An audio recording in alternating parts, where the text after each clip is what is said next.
Minute the last one got married, they were separated and divorced. It's terrible. So jealousy is detrimental to your state of well-being. People are jealous and never happy. We always have to really practice Ezo Ashir Samech Bechol Kol. What I have is the best thing for me, and that's what Hashem wants. Don't look at other couples and say, he's making a better living, she's keeping herself more slimmer, the kids are better adjusted, and so forth. You don't know, you'll never know. Everything hopefully is as beautiful as it looks, but maybe you might find out that this guy's business is in the brink of collapse, that this wife is anorexic, and their son has been diagnosed with leukemia. You wasted your precious life being envious of people.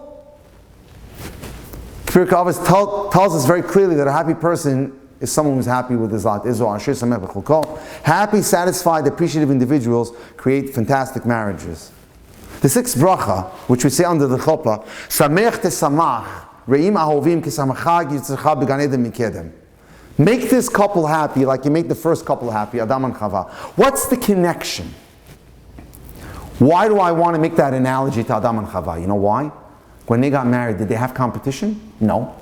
They viewed themselves as the only couple in the world. That's how we have to view our spouses. There's no one else but us. That's it. We're the only couple that we have to worry about. And that's so important. I'll just close on a couple of topics and finish it up. Forgiveness. The Torah tells us that we're required to attach ourselves to Hashem. How can we become immortal and attach ourselves to Hashem? And Gemara tells us, just as Hashem is merciful, we must be merciful. We have to learn how to just pitch the fork and let it go. It's so important. When something's bothering you, to hold on to a grudge. It's not going to help us in any way. But it's so important that we just have to practice forgiveness. Let things go. Look the other way. Benjamin Franklin had something which was fantastic. Before marriage, open both eyes. After marriage, close one. Very important. Okay. And then little things are so critical to a great marriage. A wife who makes her husband a cup of coffee, sews a button on his shirt, walks her husband to the door, buys him a shaver to replace the one broke, straightens up his office, schedules that much needed dentist appointment for him, is showing love, which evokes a feeling in return. It's reciprocity. It's always going to engender a desire for payback. And that's going to happen automatically. So it's important.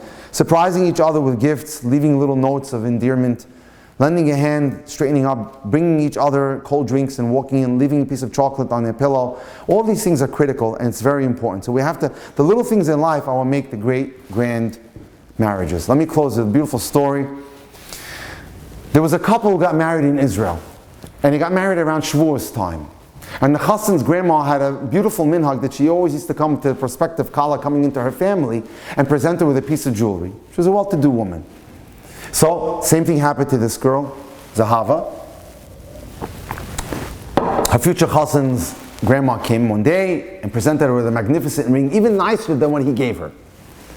And so she put it on, but she was embarrassed to tell her that it was very loose, but she took her wedding band and put it on in front of it, and then the night of the wedding, she danced the night away, everything was fantastic. Sheva Brachas was by his family's house in Netanya.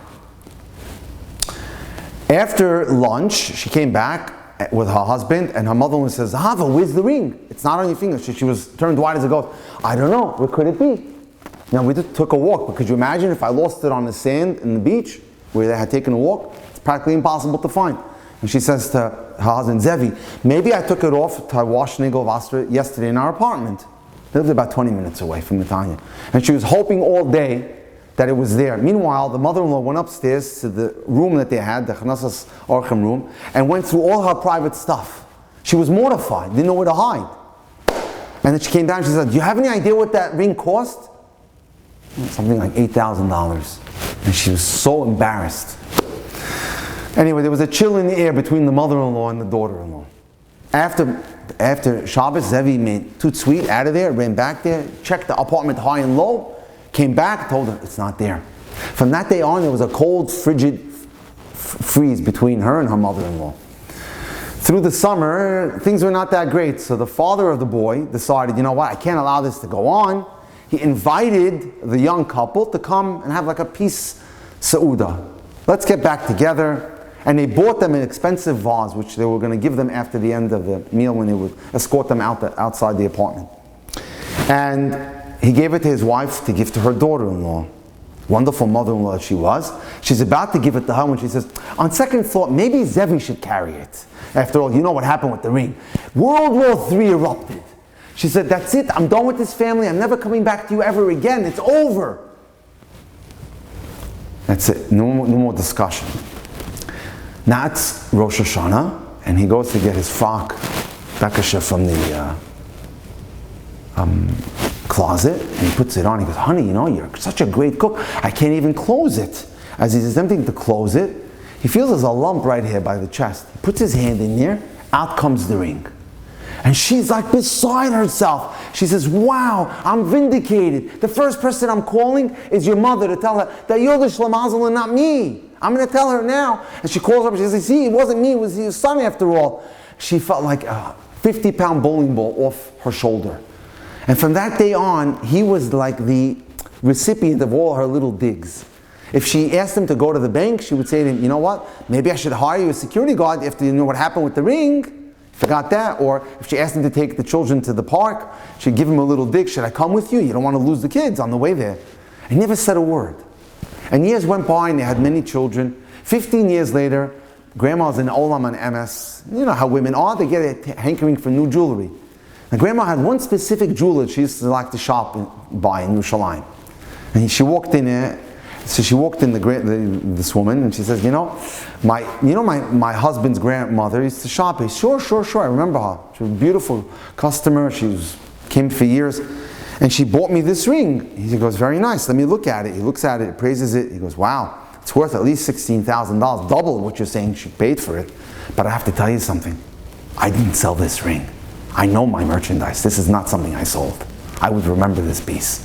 What do you mean? She only shopped by you. No problems. Go home, open the kasefet, open the safety deposit box that you have in your house, bring me the GIS certificate. Bring me the, okay, we'll just check it out. So she goes home, she does the combination, opens it up, and she sees everything's in order in terms of the certificate until one document catches her attention and she turns white as a ghost. She waits for Zevi to come home. She tells Zevi, Grandma gave me the piece of jewelry. Yeah, sure, what's the problem? She says, you know what, I got bored of it. I want to trade up. So I went to Grandma's jeweler, and he said, it doubled in value. Oh, great, we're going to make money on it. He says, so buy yourself whatever you want. He says, but there's one problem. We got married in the springtime, and there's a receipt in the safe for September 9th, right before Rosh Hashanah. Doesn't make sense. And she says, I figured it out. All those years you weren't around two nights a week. You were working a second job. You bought me a new ring in order to make me happy so I would make up your parents, and you never said a word to me about it. And you took all my digs for all those years and you didn't even try to get revenge. I don't know what's the diamond. If it's actual ring or you that I'm married to. That was an amazing story. We hope that, Be'ezus Hashem, we should be able to have fantastic marriages. Thank you so much for inviting me here tonight, and I'm happy and privileged to have been here. Hopefully we'll all be able to apply what we learned, and we should have fantastic marriages. Okay, thanks. Let me just close this up. Okay, perfect. Oh, after